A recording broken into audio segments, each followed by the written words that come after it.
कहते हैं जब हौसले बुलंद होते हैं तो मंजिल को हासिल करना नामुमकिन नहीं होता, मुश्किल जरूर हो सकता है। और ऐसा ही आज की हमारी तेजस्विनी का सोचना भी था और यही वजह रही कि यूपीएससी का एग्जाम देने के बाद उन्हें लगता था कि वो इसमें जीतेंगी जरूर और उनका सिलेक्शन जरूर होगा, लेकिन हाँ वो टॉप करेंगी ये उन्होंने नहीं सोचा था। बिल्कुल सही आपने अनुमान लगाया है। आज हम मिलवाएंगे आपको अपनी तेजस्विनी से 22 साल की टीना दाबी से।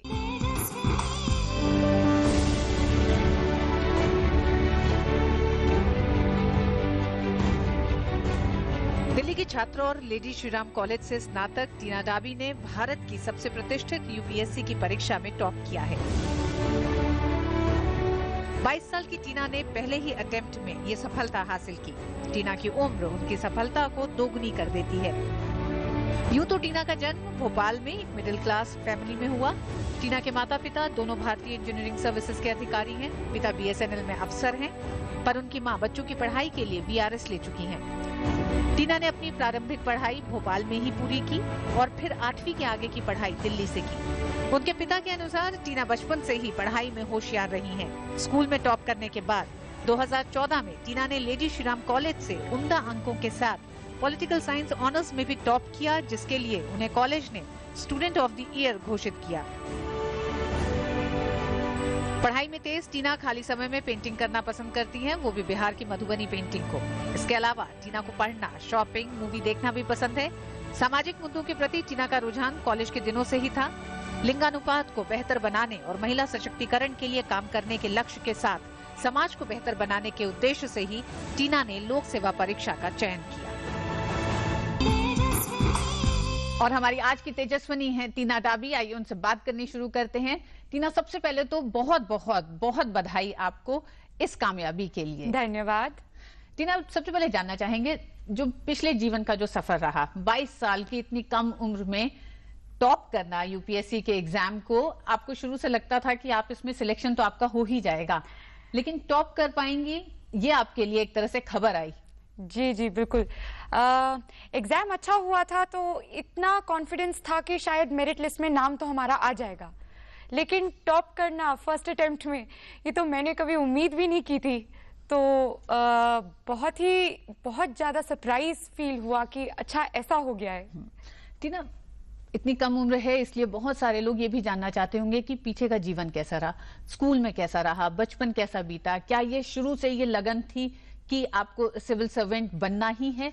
ये एक लंबी सोच के पीछे का मतलब ये आज निष्कर्ष दिखाई दिया है, या over the period of time college से निकले तब ये सोचा?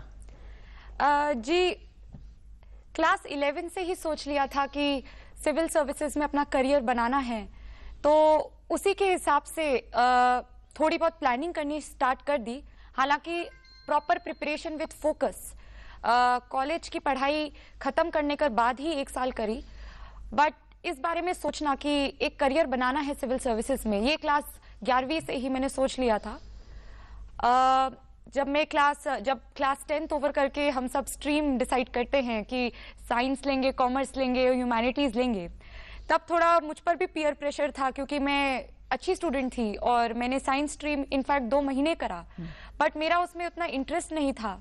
और जब मेरे पेरेंट्स ने बताया कि सिविल सर्विसेज कुछ होता है और इसमें ये जॉब है और आप ये कर सकते हैं, एक एग्जाम देनी है, और जब मैंने उस बारे में पढ़ा और जब मुझे पता चला कि ये एग्जाम थोड़ी ह्यूमैनिटीज ओरिएंटेड है, तो फिर मैंने एक निष्कर्ष ले ही लिया कि मुझे ये करना है, और मैंने 2 महीने साइंस करने के बाद ह्यूमैनिटीज ज्वाइन किया। इसमें आपकी माँ ने भी काफी मदद की?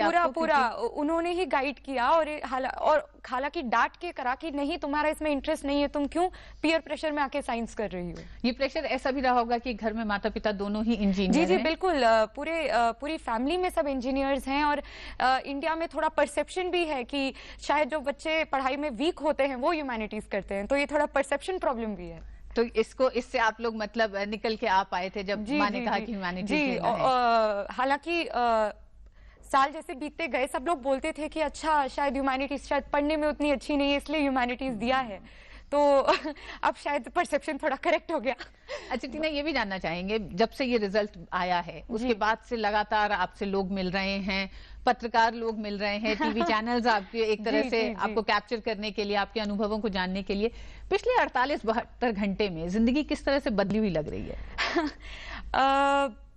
जैसे कि मैंने आपको कहा कि मैंने कभी उम्मीद नहीं की थी कि मुझे इस प्रकार की सक्सेस मिलेगी, और जैसे ही पता चला कि मैंने रैंक 1 हासिल की है तो एकदम घर पूरा मीडिया वालों से भर गया, इतने सारे इंटरव्यू होने लग गए, एकदम से समझ ही नहीं आया कि क्या हो रहा है और कैसे हो गया। तो मैं तो कहूंगी कि हाँ, अब मैं जैसे कि काफी लोग कह रहे हैं कि मैं काफी लड़कियों के लिए एक रोल मॉडल, लड़कियों क्या लड़कों के लिए भी रोल मॉडल हूँ कि फर्स्ट अटेम्प्ट में मैंने क्लियर किया एग्जाम और रैंक 1 लाई, तो एक बहुत रिस्पॉन्सिबिलिटी भी फील हो रही है कि मैं बहुत युवाओं के लिए एक रोल मॉडल हूँ। टीना, आपको देख के ऐसा भी लगता है, जैसा हम लोग देखते सुनते आए हैं, सिविल सर्विसेज की तैयारी के लिए लोग एकदम सर में तेल लगा के और दिन भर पढ़ते रहते हैं, बहुत घंटों पढ़ाई करनी पड़ती है, लोग टीवी नहीं देखते हैं, बाहर नहीं निकलते हैं, क्या आपके साथ भी ऐसा रहा? आपको देखकर पिछले कुछ दिनों में जिन लोगों ने भी देखा टीवी चैनल्स पे आपको बातचीत करते हुए, तो लोगों का ये परसेप्शन भी टूटता हुआ दिखाई दे रहा है। जी, एग्जाम अगर इतनी मुश्किल हो तो पढ़ाई तो करनी पड़ती है, बट सिर्फ पढ़ाई काफी नहीं होती, एक पर्सनालिटी डेवलप भी करनी पड़ती है और उसके लिए एक्स्ट्रा करिकुलर्स भी बहुत इंपॉर्टेंट है। और मैंने एक्स्ट्रा करिकुलर्स पे भी काफी ध्यान दिया दोनों स्कूल और कॉलेज में कि एक ओवरऑल वेल राउंडेड पर्सनालिटी बन पाए। तो क्योंकि नॉलेज के साथ साथ मुझे ऐसा लगता है कि एक पर्सनैलिटी, कुछ लीडरशिप क्वालिटी और ऐसी काफी सारी चीजें होनी चाहिए अगर एक सिविल सर्विस जैसे आप करियर में जाना चाहते हैं। तो भोपाल में आपका एक तरह से बचपन बीता, पैदाइश भी भोपाल की ही है। जी। भोपाल से आप 7th के बाद दिल्ली शिफ्ट हुई। 7वीं तक का भोपाल में रहना, वहां से फिर बड़े शहर में आना, किस तरह से आपको लगता है कि लोगों के बीच में बदलाव के साथ आप आई, कैसे एडजस्ट करा दिल्ली में फिर आपने? जैसे कि आपने कहा कि मैं एक छोटे शहर से बड़े शहर में आई, तो हाँ, एक डिफरेंस तो था। यहाँ पे दिल्ली में ज़्यादा एजुकेशनल एक्सपोजर है, ज़्यादा अपॉर्चुनिटीज़ हैं, कैपिटल सिटी है, तो उस प्रकार से एक ज़्यादा एक्सपोजर और एक ज़्यादा अपॉर्चुनिटीज़ वाला मुझे अपॉर्चुनिटीज़ का मौका मिला, तो ये डिफरेंस तो था। टीना, का ये भी लगा कि एक छोटे शहर से आई और जब आपने ये सोचा सिविल सर्विसेज में जाने के लिए, तो इन अधिकारियों की जिम्मेदारी समाज को बदलने की बहुत ज्यादा होती है। जी। समाज को एक नई दिशा देने की होती है। क्या आपको इस जिम्मेदारी, इसमें दिलचस्पी या इसकी कमी कहीं दिखी अपने पूरे अभी तक के बड़े होने में, भोपाल से लेकर दिल्ली आने तक में, जहां आपको लगा कि एक जिम्मेदारी शायद मेरी भी बनती है एक नागरिक होने के नाते और एक सिविल सर्वेंट होने के नाते मैं इस जिम्मेदारी को और बखूबी निभा सकूंगी? जी, एक सिविल सर्वेंट की तो पूरी रिस्पॉन्सिबिलिटी ही होती है कि समाज को और बेहतर बनाया जाए और कंट्री के डेवलपमेंट में इतना अहम रोल होता है सिविल सर्वेंट्स का, तो ये तो रिस्पॉन्सिबिलिटी बहुत बड़ी है। और जो भी इस सर्विस के लिए अप्लाई करता है, सोचता है कि मुझे एक सिविल सर्वेंट बनना है, तो थोड़ा ओरिएंटेशन तो होना ही चाहिए एक सोशल सर्विस के प्रति, क्योंकि इस करियर में आपको कुछ और नहीं, एक सोशल सर्विस ही करनी होती है। तो क्या ये जज्बा कॉलेज में भी आपने कुछ एक तरह से कह सकते हैं एक्टिविटीज में हिस्सा लेके आपने अदा की अपनी जिम्मेदारी, या वहां से ये रुचि हुई और उसको? जी जी, एकदम सोशल सर्विस की जो ओरिएंटेशन थी वो इवन स्कूल से शुरू हुई। स्कूल में भी मैं काफी सोशल सर्विस एक्टिविटीज की पार्टिसिपेंट रही हूँ in teaching those students which come from very financially poor backgrounds. And even जब मैं कॉलेज में रही तो मैं नेशनल सोशल सर्विस स्कीम की पार्टिसिपेंट रही हूँ, और इवन मेरी क्लास में क्योंकि कुछ हिंदी मीडियम स्टूडेंट्स थे और कुछ इंग्लिश मीडियम स्टूडेंट्स थे, और ये थोड़ा अनफॉर्चुनेट था कि टीचर्स हमारी सिर्फ इंग्लिश मीडियम थी। तो इवन उनकी मैंने काफ़ी सहायता करी। मैं आफ्टर कॉलेज जब सब घर चले जाते थे तो मैं 1-2 घंटा जरूर निकालती थी कि मैं जितने भी हमारी इंग्लिश रीडिंग्स थी उनको मैं थोड़ा सिंपलर इंग्लिश में और थोड़ा हिंदी मिक्स करके समझा पाऊँ अपने फ्रेंड्स को। उनको जी। लेडी श्री राम कॉलेज का आपको क्या लगता है पूरी आपके व्यक्तित्व को बनाने में, मतलब पर्सनालिटी डेवलपमेंट में क्या रोल आप देखती हैं जब पीछे मुड़ के देखती हैं अपने कॉलेज डेज को? जी, कॉलेज का तो आई थिंक बहुत ही बड़ा रोल होता है किसी की भी लाइफ में। आपका इंस्टीट्यूशन पूरी आपकी पर्सनालिटी शेप करता है, आपको विचारों से भर देता है, अपनी उस इंस्टीट्यूशन की वैल्यूज से भर देता है। लेडी श्री राम कॉलेज एक ऑल वुमेन्स कॉलेज है, बहुत ही प्रोग्रेसिव थिंकिंग वाला कॉलेज है। उसकी पूरी बेसिक वैल्यू ही जेंडर इक्वालिटी पे है। तो कॉलेज ने जो ये वैल्यूज दी कि लड़कियां लड़कों से एकदम कम नहीं होती, तो ये तो अब शायद पूरे जहन में ही है। क्या आपको ये लगता है कि इस सोच की शुरुआत घर से ही हुई थी? बिल्कुल बिल्कुल। मैं बहुत ही प्रोग्रेसिव फैमिली से हूँ जिसमें कभी ये डिस्क्रिमिनेट नहीं किया गया between a male child and a female child, and मुझे वो सारी अपॉर्चुनिटीज दी गई और बिल्कुल एक बेटे की तरह ही पाला गया। कभी कोई कमी नहीं छोड़ी गई। इनफैक्ट मेरी मम्मी ने जैसे ही रिकॉग्नाइज किया कि मैं स्टडीज में बहुत अच्छी हूँ, तो उन्होंने कभी मुझे कोई घर के काम काज या उसमें कभी कुछ नहीं लगाया। पूरी फुल फ्रीडम और स्पेस दी कि मैं अपना इंटरेस्ट परस्यू कर सकूं। आपने अपने तमाम साक्षात्कारों में मीडिया से बात करते हुए अपनी इस कामयाबी का श्रेय बड़े पैमाने पर अपनी माँ को दिया है। जी जी। इसके पीछे मतलब क्या कारण है? वैसे तो माँ सबके लिए बड़ी अहमियत रखती है क्योंकि वो पूरी जिंदगी को एक तरह से शेपअप करती है, आपके सोचने के तरीके को करती है। आपने किस तरह से अपनी माँ को प्रेरणा स्रोत जो आपने कहा है उसके पीछे कारण? उसके पीछे काफी कारण है। सबसे बड़ा ये है कि उन्होंने अपनी जॉब, अपने एम्बिशंस, अपने ड्रीम्स छोड़े जिससे वो मेरे एम्बिशंस और ड्रीम्स बना पाए। उन्होंने 2006 में ही VRS वॉलंटरी रिटायरमेंट ले ली, जिससे वो मुझ पे ध्यान दे सके, मुझे पढ़ा सकें, मेरी पर्सनैलिटी डेवलप कर सकें। और इसी वजह से मुझे लगता है कि आज मैं इस मुकाम में पहुंच चुकी हूँ। वो मेरे सामने एक सैक्रिफाइसिंग रोल मॉडल की तरह है कि सैक्रिफाइस का मतलब क्या होता है, कि दूसरों के लिए सैक्रिफाइस करने से आप दूसरों की लाइफ कितनी बेटर बना सकते हैं। तो उन्होंने अपना पर्सनल सैक्रिफाइस करके मेरी लाइफ बना दी।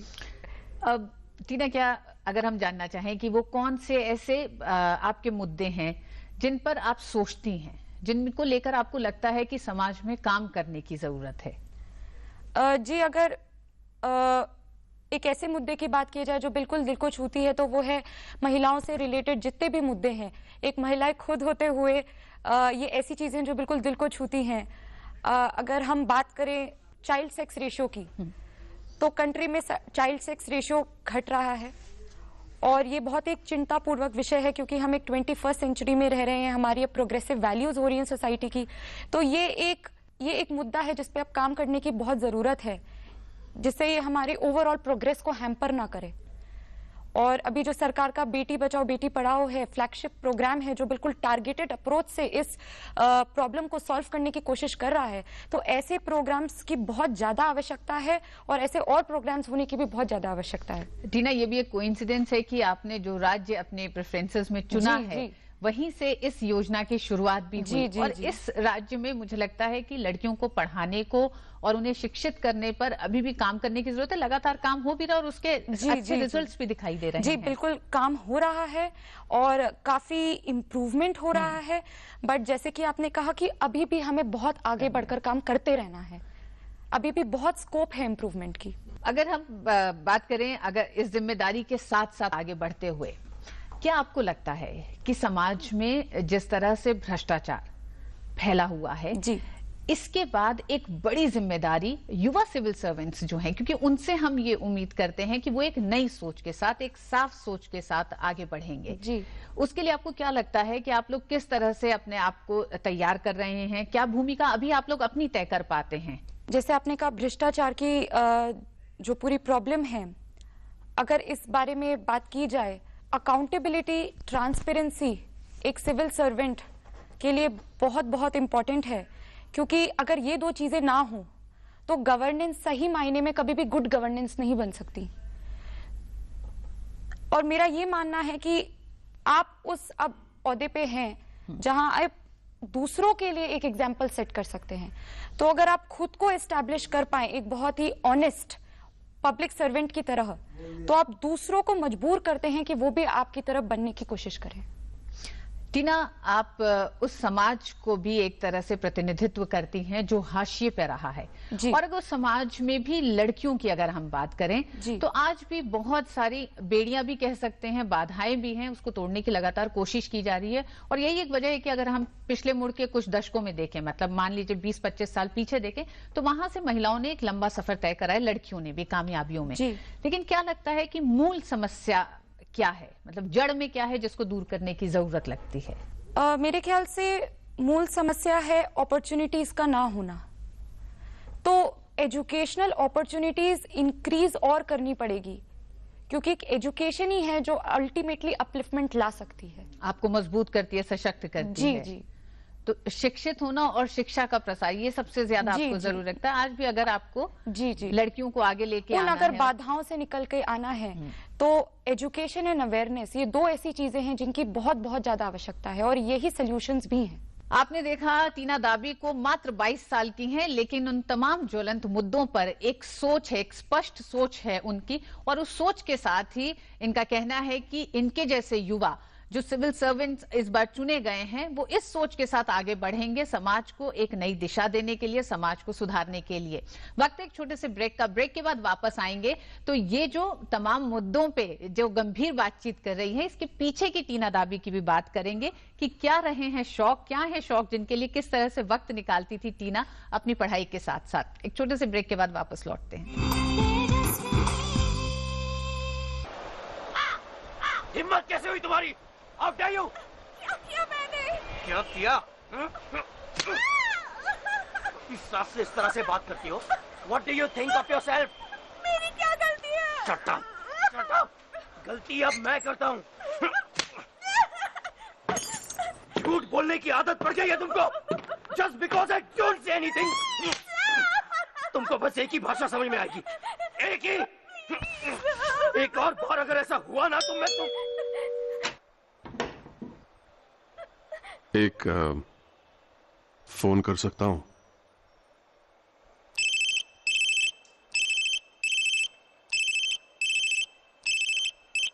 हेलो जी, हाँ मैंने ही फोन किया था। अपने आसपास हो रही किसी भी तरह की घरेलू हिंसा को रोकिए और उसके खिलाफ आवाज उठाइए।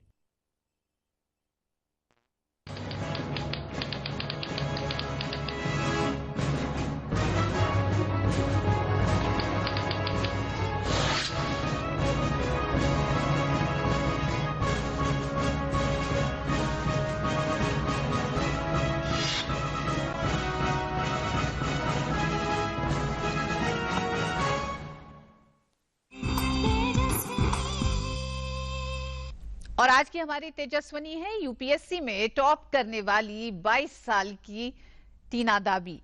टीना, हम बात कर रहे थे अभी, बड़े गंभीर मुद्दों पे हमने बातचीत की, लेकिन अगर इससे पीछे थोड़ा सा चलें और जाने कि क्या है वो शौक जिनके लिए आप अपनी इन तैयारियों के साथ साथ वक्त निकालती रही हैं। हमने सुना है आपको मधुबनी पेंटिंग का बहुत शौक है। जी, मधुबनी पेंटिंग बनाना मेरी एक हॉबी है, और ये हॉबी का फिर से श्रेय मेरी मम्मी को जाता है। मेरी मम्मी मुझे बहुत हैंडीक्राफ्ट मेले में ले जाया करती थी, और मैं क्योंकि दिल्ली की रहने वाली हूँ तो हम दिल्ली हाट बहुत बार जाया करते थे, और वहाँ पे मधुबनी पेंटिंग की काफ़ी स्टॉल्स होती थी।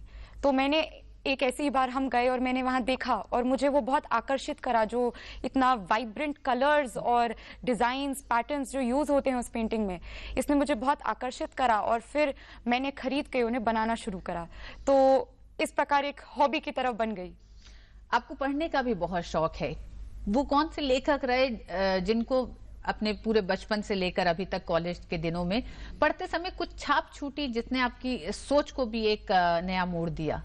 कोई एक लेखक को मैं ऐसे श्रेय नहीं दे सकती हैं आप। इतने सारे लेखक पढ़े हैं, बट अगर मैं किसी फेवरेट की बात करूं तो अमृता सेन, उनकी किताबों ने काफी एक विजन डेवलप करने में हेल्प करी।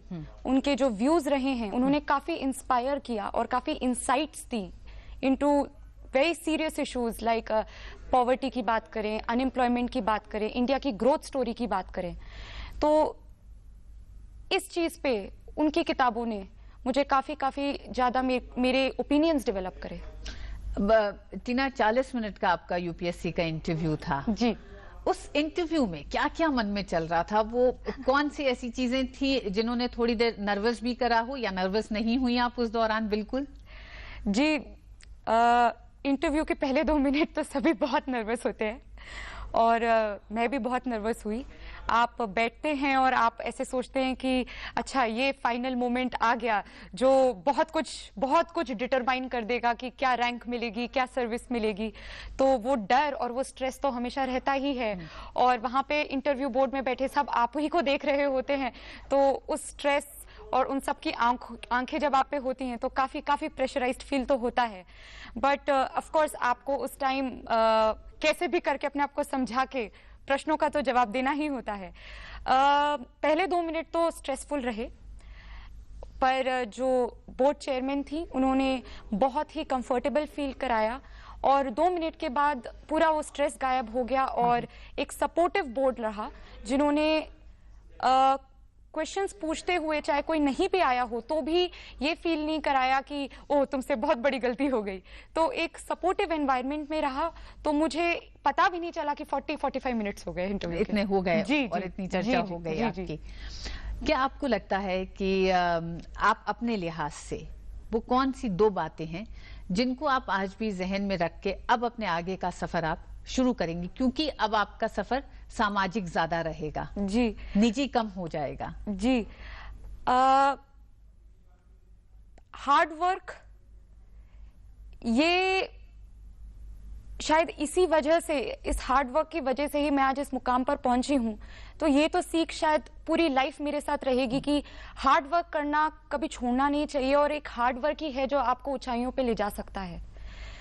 तो मेरा तो यही सोचना है कि मैं अभी अपने आने वाले जीवन में अपना सब कुछ 100% जितना हार्ड वर्क कर सकती हूँ उतना करूंगी, क्योंकि मेरी जॉब है दूसरों की सेवा करना। तो उसमें अपना पूरा 100% जितना हार्ड वर्क लगा सकती हूँ उतना लगाऊंगी, क्योंकि उसी हार्ड वर्क ने आज मुझे ये सब दिया है। और रही बात दूसरी, तो दूसरी यही है कि ह्यूमिलिटी, ये जो हम्बलनेस है, ये शायद कभी भूले नहीं जा सकते, क्योंकि मैं कहाँ एक मिडिल क्लास फैमिली से, कहाँ से एक कम्युनिटी से हूँ, और मैंने आज ये सब पाया है, तो मैं कभी अपने रूट्स नहीं भूल सकती। सो शायद ये 2 चीजें हमेशा मुझे याद रहेंगी।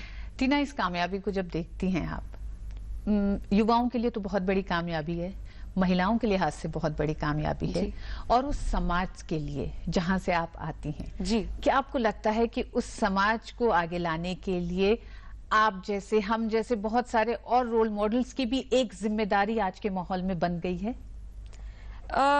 जी, रोल मॉडल्स से लोगों को जो एनकरेजमेंट, जो मोटिवेशन मिलता है, वो काफी बड़ी चीज है कि लोग इंस्पायर होते हैं और सोचते हैं कि हम भी ऐसा कुछ कर सकते हैं।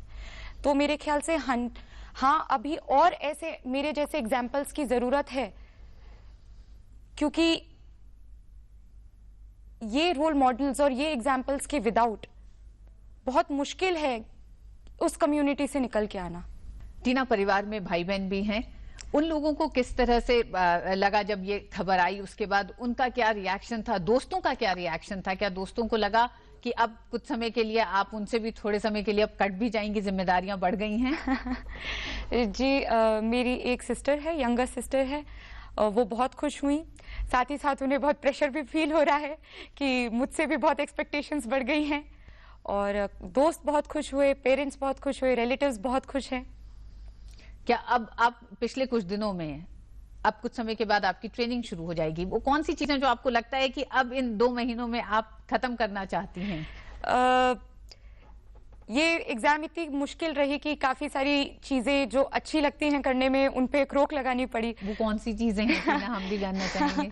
जैसे कि मैंने बात करी कि मैंने काफी महीनों से एक पेंटिंग नहीं बनाई। पेंटिंग बहुत बहुत ज्यादा एक सेल्फ सेटिस्फेक्शन देती है, एक प्लेजर देती है, तो मैं वो करना चाहूँगी।